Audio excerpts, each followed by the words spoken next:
કોણ કોણ પોતાના ભાઈબંધ સાથે આજે અહીંયા આવ્યા છો બાપાના પ્રસંગમાં? વાહ વાહ,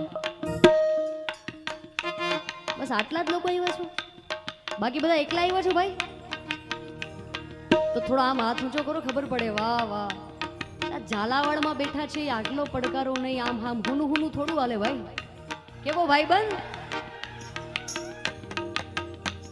અરે હસતા મોઢે જીવ આપી દે, જાન કરે કુરબાન, દ્વારિકા વાળો